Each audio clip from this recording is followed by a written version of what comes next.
Revisionist. That's the nothing personal word of the day. Today is Monday. Didn't really feel like a Monday. I think today could be Friday. Feels like a Wednesday. Monday, April 27th, it's revisionist, as in revisionist history. I told you we'd talk about The Last Dance every Monday for the total 5 Mondays that follow the Sundays of 2 hours of The Last Dance. It's all about Jordan. They call it The Last Dance about the Bulls season. It's not. It's really Jordan. There are a few side stories. Last night was quite a bit about Dennis Rodman, a little bit of Phil Jackson. We're going to get to all of it. But let's start with revisionist. As in revisionist history, did you pay close attention to the Isaiah Thomas, Michael Jordan, Detroit Pistons, Chicago Bulls situation? Here's the quick background.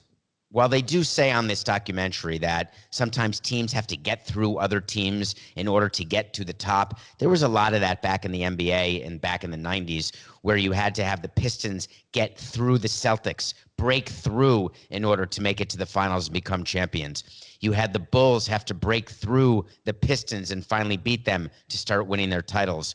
You had the Knicks have to break through the Bulls and Jordan before winning their titles. Oh, right. So they were supposed to break through the Bulls. So you've seen that in basketball. You don't really see it as much these days the way you did back then. But one of the things that was a huge part of the documentary and a huge part of athletics and professional sports back in 1989 and 1990 and 1991, when the Bulls finally beat the Pistons walked off the court with 7.9 seconds left. While the game was still going, the team basically walked to the clubhouse, walked past the Bulls bench into their locker room without shaking hands. It was incredible. What was discussed back then is how the Pistons showed the lack of sportsmanship that they had become known for because they were the bad boys. They were a very physical team.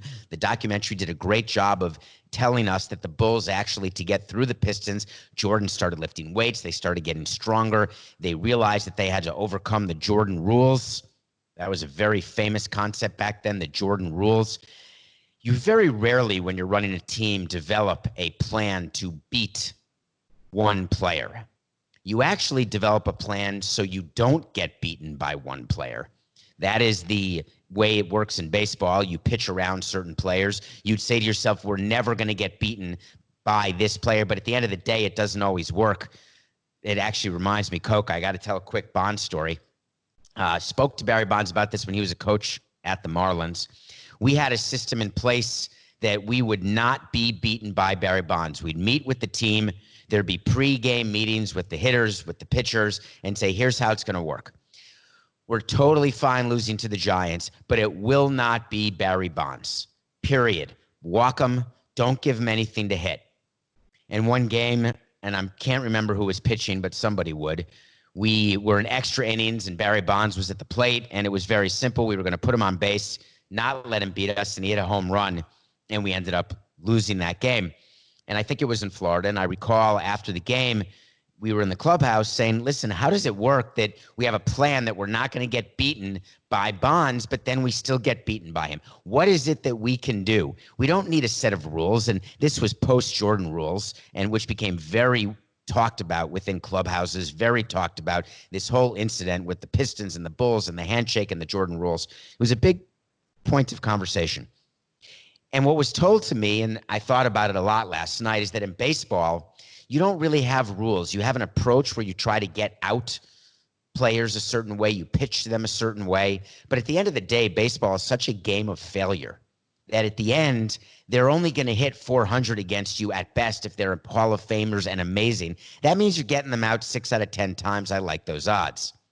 But in basketball, that's not the case. There is an absolute opportunity and chance that one guy, if you do not have a set of rules, you can't really deny someone the ball completely, but you can take care of him when he does have the ball and stop him from actually going into the paint or getting to his strong side.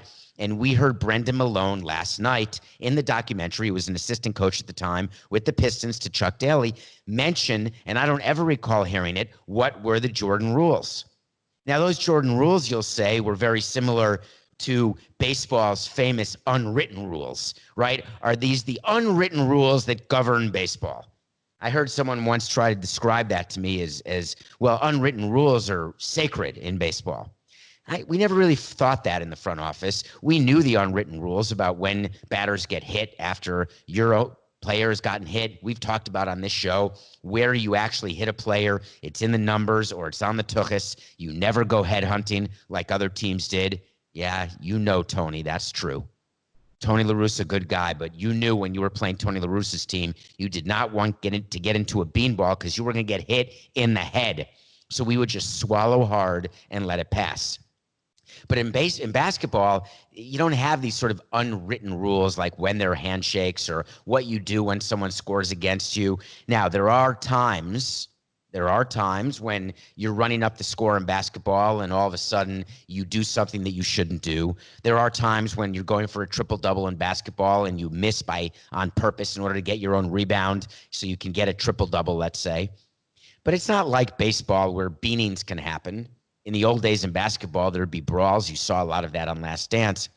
But when we heard about the Jordan rules, you realized that there was a whole game plan that the only way to beat that team was to make sure you were defending Jordan in a certain way. And Malone described it, which is we always make him go to his left. We always make sure that we push him into the middle and we don't let him go baseline, etc. So Jordan basically found a way to adapt. And he found a way to find other teammates. And we're going to talk about the system that was put in place to do that because that was a big part of the show. But I just want to tie the loop here on Detroit, and I want to talk in a little more detail about it because it turns out to be a pretty big deal. In this documentary, we found out that Michael Jordan was so angry at Isaiah Thomas for leaving the court and not being a professional that it festered to the point where even a year later or 2 years later in 1992 for the Dream Team, Isaiah Thomas was not a member of the Olympic team that went to Barcelona, that very famous team with all the incredible pros, the greatest team ever put together, plus Christian Laettner. You remember that team. Isaiah Thomas was not a part of it. Isaiah Thomas was clearly one of the best players in the NBA, Hall of Famer, one of the greatest of all time. But the Pistons played a brand of basketball that was looked at as dangerous back then, except accepted, with Dennis Rodman and Rick Mahorn and John Sally and Bill Laimbeer and Vinnie Johnson and Joe Dumars. This was the type of basketball that was hard-nosed basketball, and it brought them 2 titles. And if you think that other teams weren't trying to copy it, you were wrong because that's what the Knicks did in the mid-'90s with Charles Oakley and Anthony Mason and Patrick Ewing and John Starks and Derek Harper. They tried to be that, and they were that, except they just couldn't get over the Jordan hump. And the reason why the Jordan rules don't work at the end of the day is in basketball, when you're the greatest of all time, Jordan, or when you're the second greatest, LeBron, and yes, I'm throwing that out there as though it's fact, you find a way to get your teams to win. So why is this such a big deal now? This was such a big part of the documentary last night. And the answer is because I thought they were going to go into much greater detail about the relationship with Jordan and Thomas, the way Jordan felt about the Detroit Pistons, the personal vendetta he had against Isaiah Thomas, and they scratched the surface of it. They showed Jordan on the documentary a tape of Isaiah Thomas answering the question saying, hey, that was the way it was back then. When the Celtics lost to us and we finally got through the Celtics, they walked off the court early. That's just how it goes. But it turns out Jordan doesn't believe that. And then we found out because Isaiah Thomas is trying to revise history. That's why revisionist is the word of the day. If you thought I wasn't going to land the plane, which you knew I would, even at the 9-minute mark. Isaiah Thomas has been all over TV today. All over trying to become relevant and trying to explain why it is that he did what he did. And his claim was, which is strange enough, that if I knew then what I know now, that Michael Jordan was so upset about it that it may have cost me my spot on the Dream Team, or that the entire Chicago Bulls team was upset and thought that it wasn't sportsmanlike. If I knew then what I know now, I may have changed. But I can tell you that if it's true, Isaiah said this morning, that Michael Jordan or in any way He was a part of me not being on the dream team because of what I did. That makes me more disappointed today than I was then. Isaiah, you know very well why you weren't on the dream team, because it was all over the news at the time. It was not a secret. And you know very well that it wasn't that you just forgot to shake their hands or that's the way it was, because you and your teammates were asked about it after. At that time, it was the biggest story in sports. It was the biggest Bush League move ever. Even in hockey, they shake hands at the end of a hard-fought playoff series.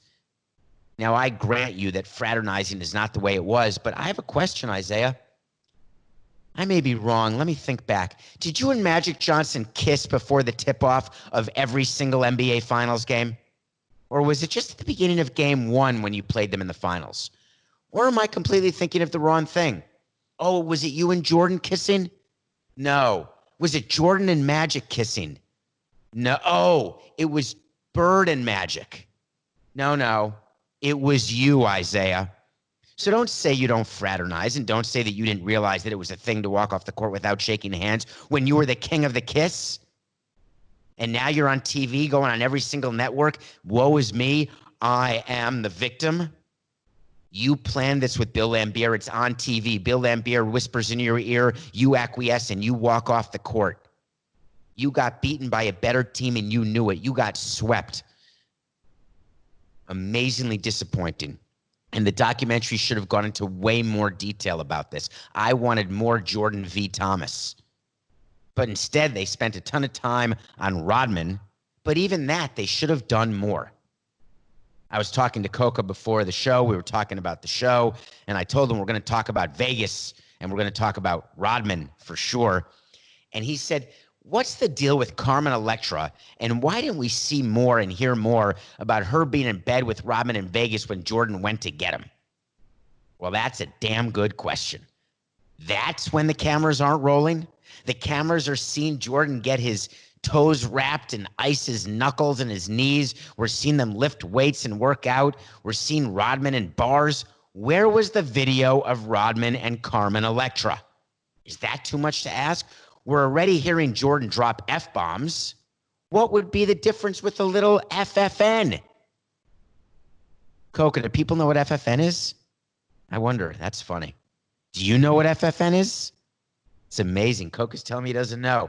Full frontal nudity. FFN. Carmen Electra's in bed, hiding under the covers. Jordan goes into the room in Vegas, doesn't say, hey, Carmen, how are you? Hey, Madonna, how are you? By the way, you don't want to hear more about Rodman and Madonna? They just show one picture where Madonna said to Rodman, you be you? That's the least interesting thing I've ever heard. Come on, you can be better than that, The Last Dance. So during the 1997-98 season, this is what we're talking about, Dennis Rodman decided he needed a little vacation. And they spent 20 minutes of the documentary explaining how it was all good in the clubhouse.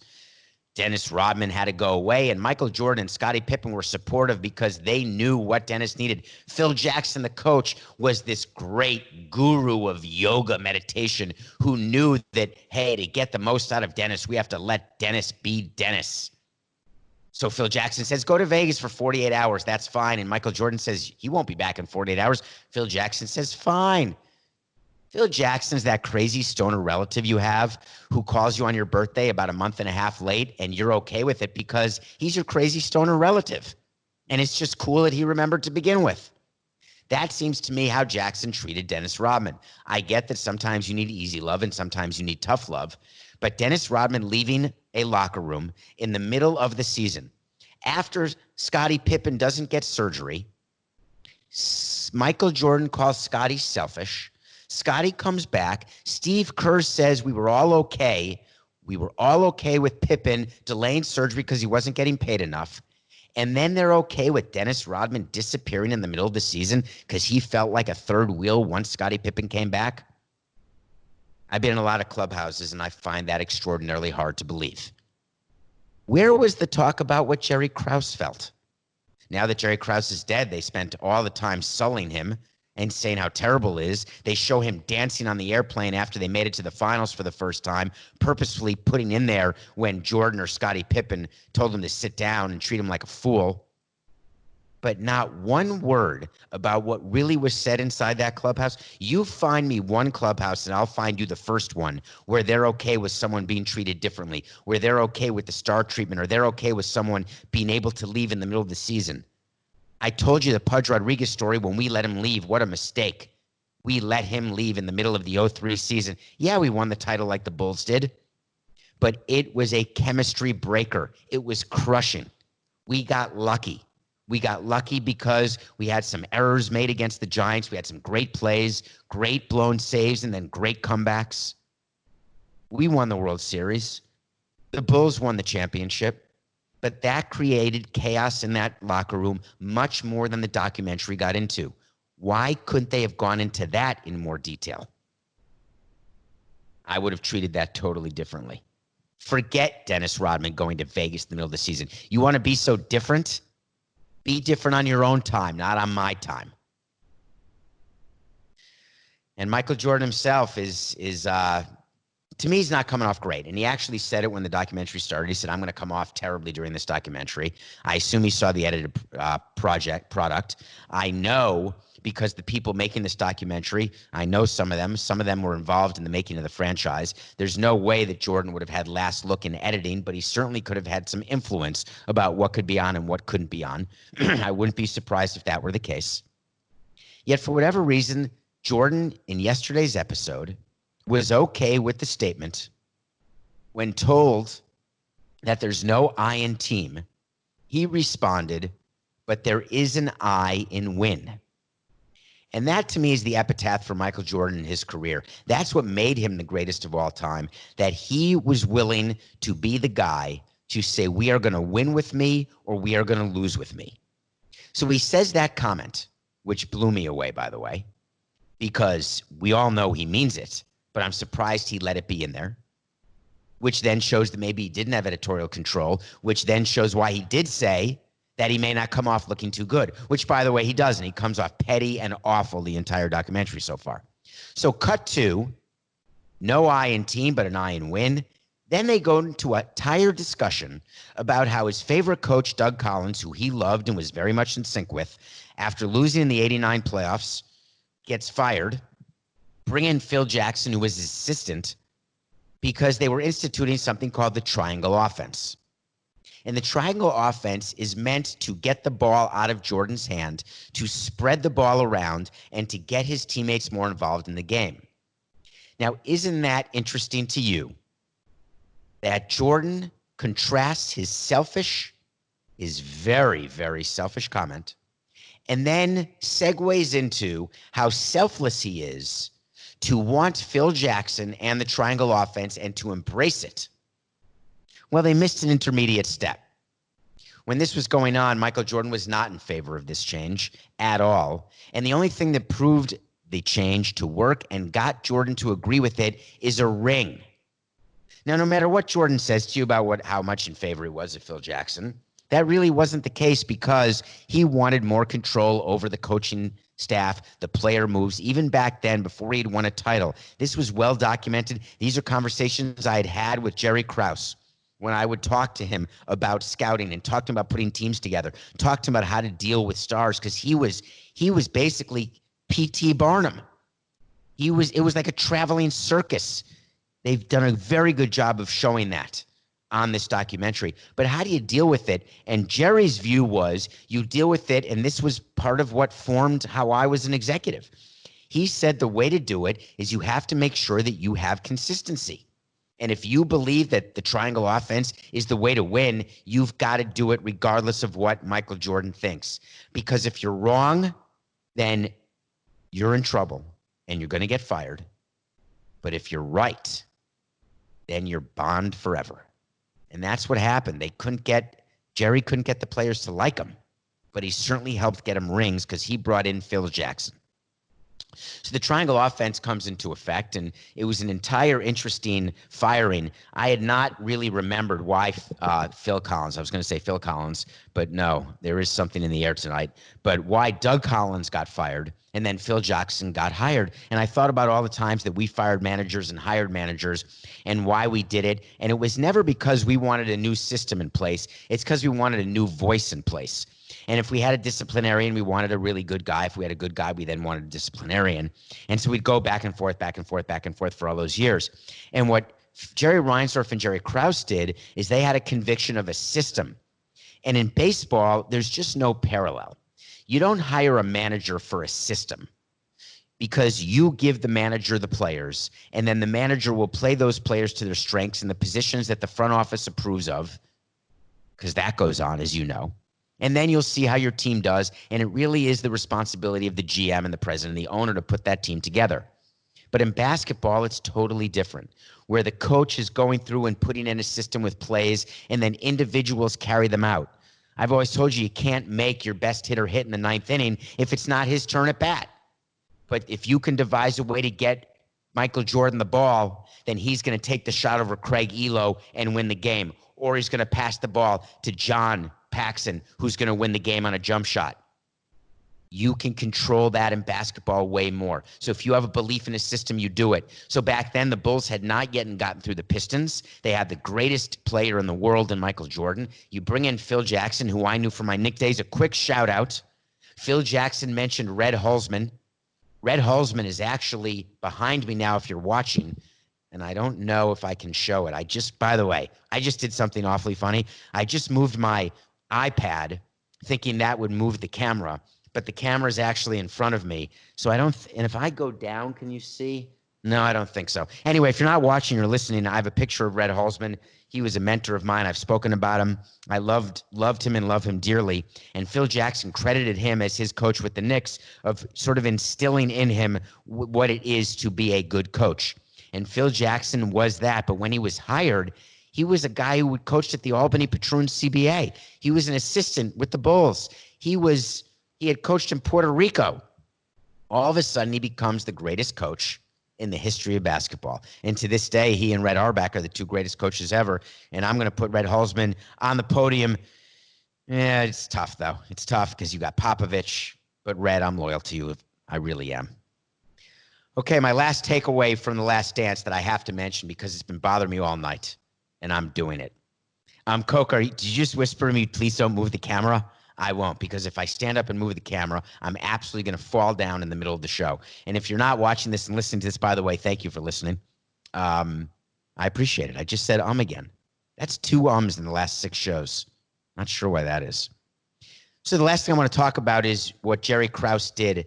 And I've been the first to defend Jerry Krause because I do defend management. He did something in 1998 that shocked me that I had completely forgotten about, that was brought up in this documentary and that I wanted to mention. And what was brought up to me is that at the end of the All-Star break, the Bulls were going in to play the Utah Jazz. The Utah Jazz were an unreal team at that time with Stockton and Malone. They had Ostertag. They were a good team, maybe the best team or second best to the Bulls.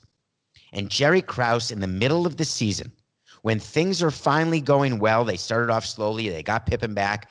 Jerry Krause again reiterates that Phil Jackson's not coming back, and further says, if Michael wants to come back, we want him back. But if Michael's saying he'll only play for Phil Jackson, he's going to have to learn to play for a new coach.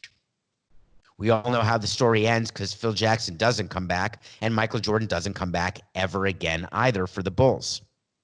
Can you explain to me why Jerry Krause did that? So I thought about it, and I realized that Jerry Krause was so interested in making sure that he was a part of the narrative that he took over the narrative. And when you're the president or GM of a team and you want to instill yourself and you want some PR and you want some love, you go for positive love. Don't go for negative love. Jerry, I'm not happy you did that. I wish you were here to defend that, but you're not. You did a lot of great things, greatest basketball executive in history in my mind. I just don't know why you chose that. But if I know you well enough, you had a reason, and now we'll never know. Because in the documentary, no one came to your defense. No one was interviewed to say what your reason could have been.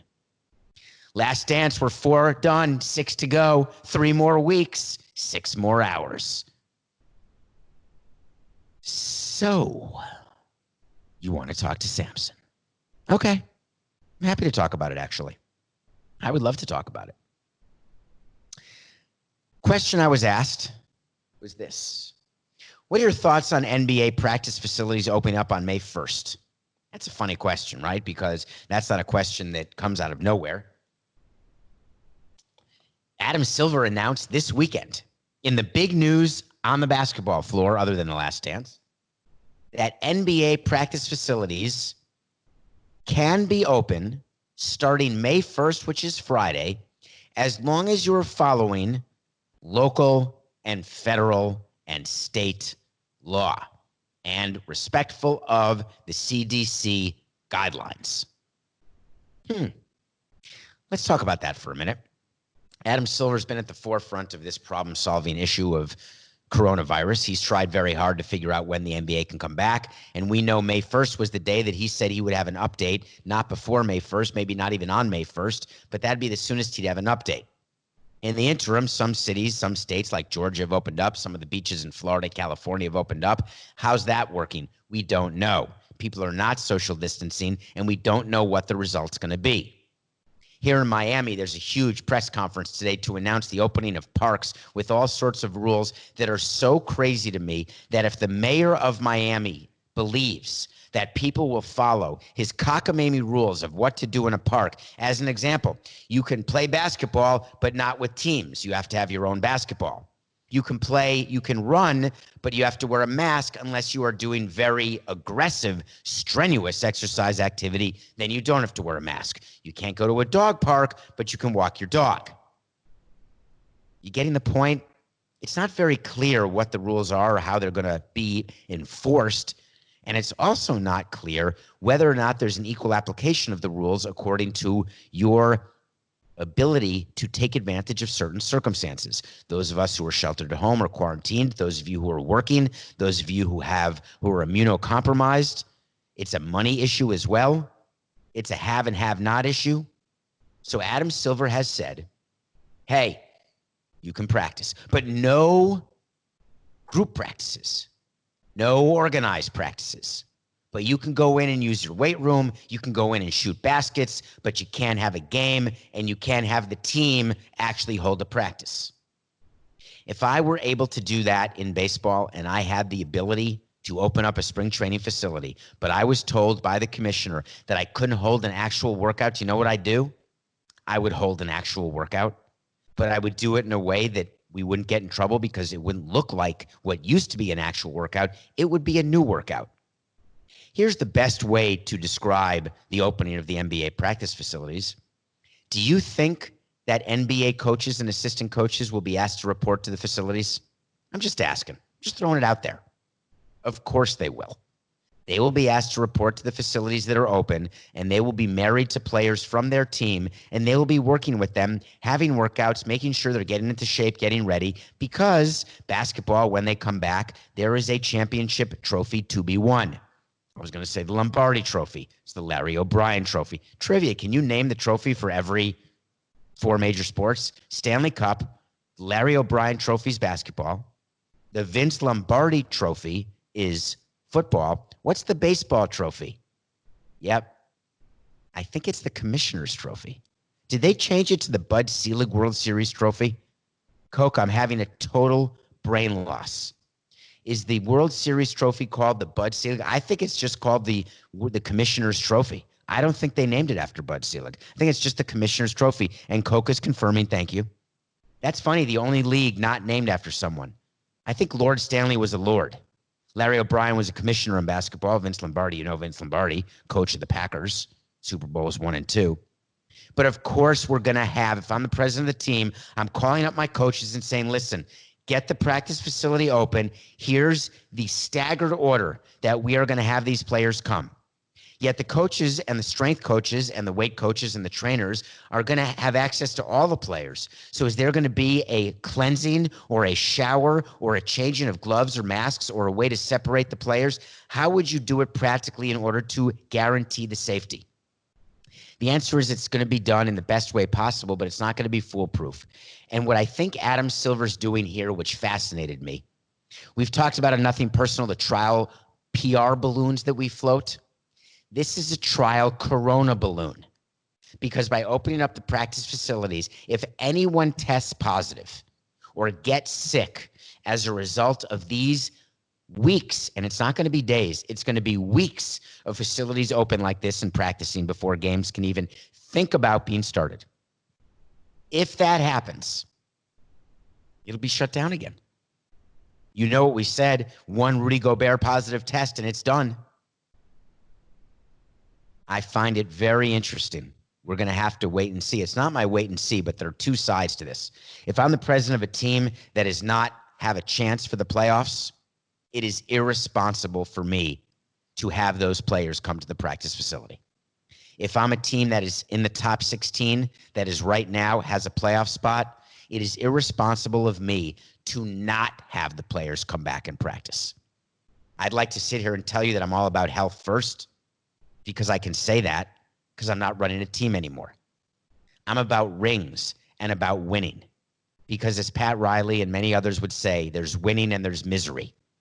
So if I have the ability from the NBA commissioner and I've got the ability from the local mayor, who I would have called to make sure that we had the ability to open up the county facility where the Heat play, I'm going to do anything I have to do to get my players ready for the playoffs, because 10 years from now, no one will remember that this was the shortened season.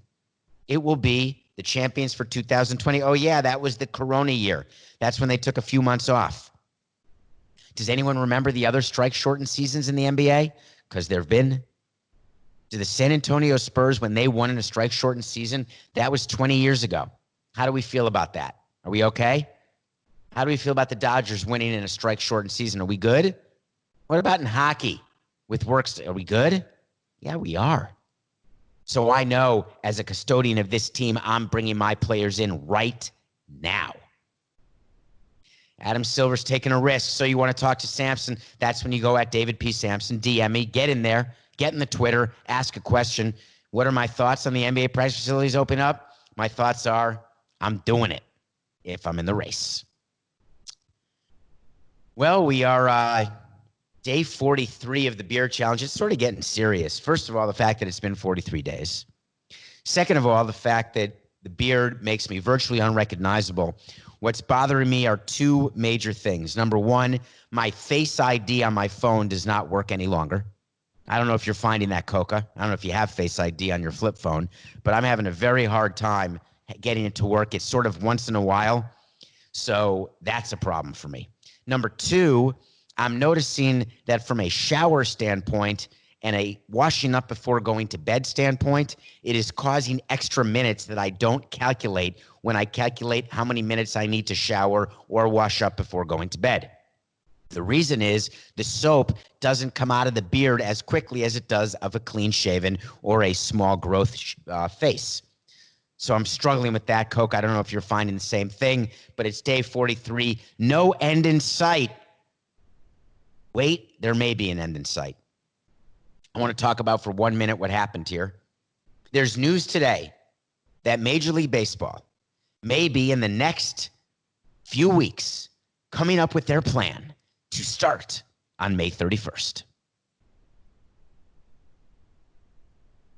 That was a pause because I wanted you to soak that in, because that's what's being reported, except that's not what was said. What was said is that Major League Baseball is looking to have a plan in place by the end of May, not to start games by the end of May. I'm very sorry to upset everyone. I'm happy to do a full So You Want to Talk to Samson segment about this. I really am. But I read that, and if I know baseball, what they are trying to do is by the end of this coming month, have a plan for a start date. There is no chance. I have a way to see that I've already given myself a win, even though I haven't done it on the show. I've given myself a win because there is no chance that there will be a Major League Baseball opening day by Memorial Day. Take the over, way over. So this news comes out and everyone's saying, oh, it could be. No, it's not. So the beer challenge, I'm giving $1,000 a day for 100 days. You know this. Please go on your favorite team's website. Go to their foundation, whatever you can afford to give. Nothing Personal is doing $1,000 a day for 100 days. The three for this weekend, Saturday, Sunday, Monday, Philadelphia, Indiana, and Miami. Yes, Sixers, Pacers, Heat. $1,000. Use it well. ML Beer Challenge, day 43. Okay. I want to talk about something now that is not a comfortable subject, and it's not going to be a popular subject, but it's an important subject. This past weekend, the New England Patriots drafted a kicker. His name is Justin Rohrwasser. Coca. It's Justin Rohrwasser. Justin Rohrwasser was drafted to be the replacement kicker for the New England Patriots, the guy who kicks the extra points, the field goals. They've had the same kicker forever, whose name Coca's going to tell me because it ends with Owski or something. I just can't. I'm having a blank. But suffice it to say, the Patriots decided to put in a brand new kicker, Stephen Gostkowski. Say it again. Stephen Gostkowski. Stephen Gostkowski was the kicker forever. So the Patriots drafted a new kicker. What's the big deal? They have a new kicker. Great. Kickers get old. They get tired. Not everyone can be George Blanda or Tom Dempsey. Fine. They draft this guy. No problem.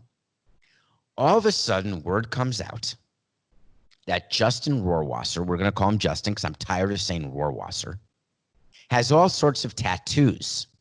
And one of his tattoos is now being interpreted as a tattoo that supports a right-wing militia group. And all of a sudden, it was duck and cover time for everyone. So what happened? What does this story mean? What's the moral? And what would I have done? How do you protect this from happening? So the way it works when you're trying to draft a player, you send scouts in, they meet the player, they talk to the player, they meet the player's family, they meet the player's coaches, they see the players. Is it possible the Patriots drafted Justin without having seen him? And is it possible that because of coronavirus and because of scouts being on the road, was Justin at the combine? Or was he drafted blindly? Either way, it doesn't matter because you can't hide if you're the Patriots. You drafted a player and you were not ready for the guaranteed PR problem that you were going to have. There's a question asked of Justin early on about his tattoos, and he said, they're just random tattoos. They don't have much meaning. They don't fit together. I just got them. Who knows why? All of a sudden, there was a firestorm about this tattoo on his arm, I think it is, about the right-wing militia, and he then changed his story. He said that he's now going to cover up that tattoo because he wasn't aware of its meaning, and now it has become something that, quote, I do not want to represent. Does that pass the smell test to any of you? Is there a chance that you think that Justin Rohrwasser got a tattoo of a right-wing militia group, had no idea what it was, no one ever said anything to him until it was mentioned in the media after he was drafted, and now he gets all of the PR pushback, and he decides, oh, I'm going to cover it up now when I play?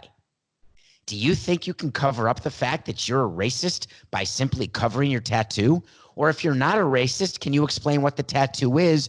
And if you thought it was something that you no longer represent, why don't you get the tattoo removed?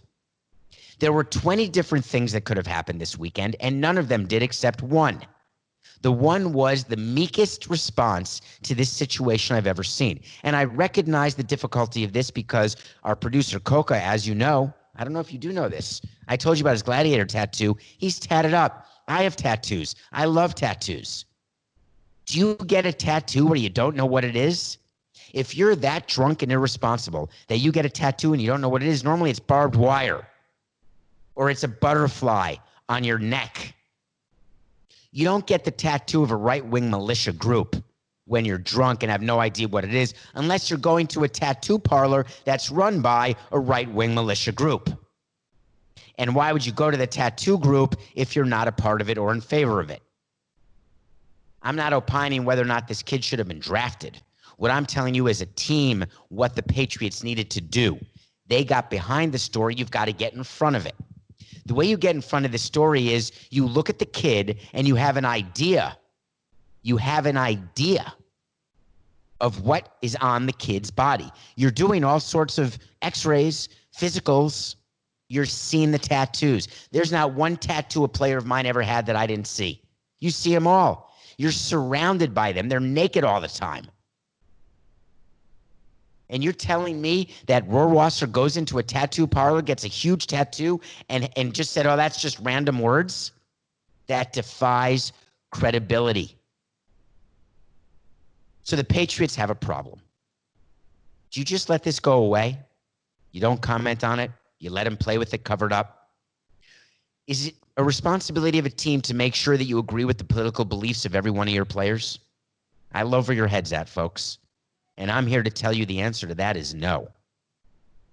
I am not going to control what my players do when they are not in my clubhouse. But I control which players are in the clubhouse. And if I have a player who I think is a racist, that player will not be on the team. If I have a player who has a tattoo that's inappropriate and that reflects beliefs that do not flow with this organization, I have a choice. I would go to the owner and say, this person should not be on our team. When we have a person who would be convicted or charged with domestic abuse, we have a choice to release that person. Wasn't there a football player this year released because of domestic abuse and then signed by another team? Anyone remember that? I think it's Kareem Hunt, Coca. Confirm that for me. Kareem Hunt, I think, had a domestic abuse issue, and then he got cut and then re-signed. What about Antonio Brown? He got released, and then the Patriots picked him up. Do you remember that? And then got released. The Patriots make a decision that I would never make if I were running a team. The Patriots have proven through their cheating, through all the ways that they skirt the system, through all the ways that they spy or cheat or steal or anything they do, they know how to massage the truth.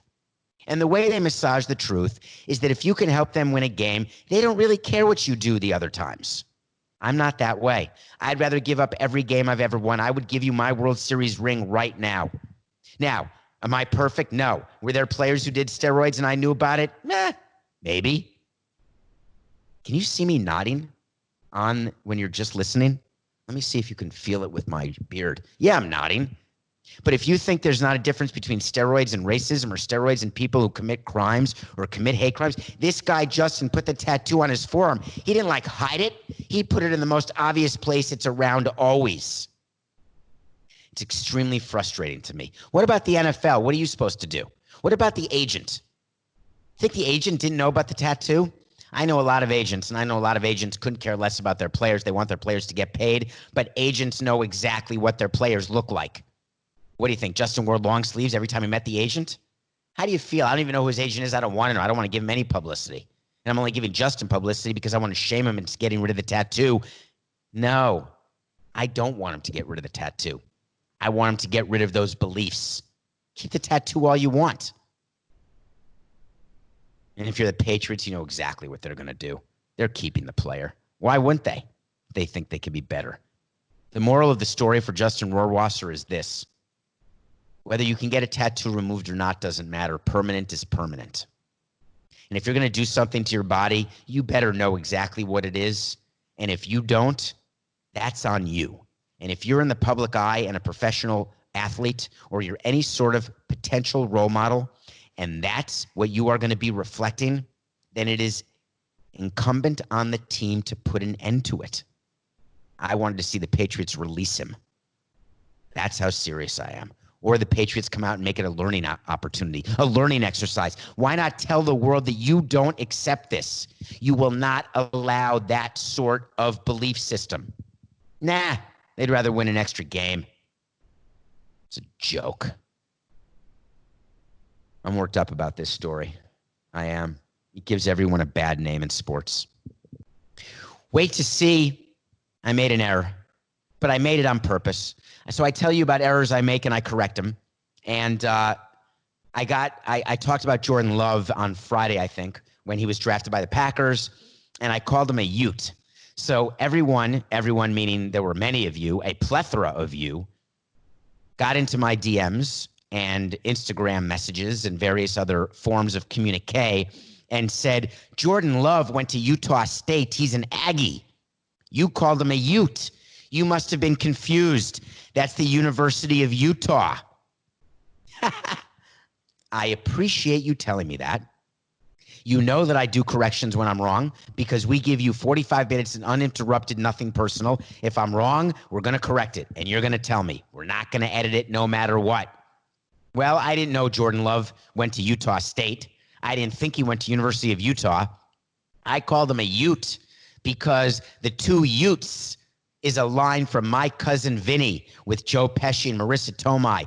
And it was spoken by the judge who was played by, oh my God, who played Freddie, the big guy in the Munsters, the dad in the Munsters. Anyway, I can't remember. But he said the two Utes.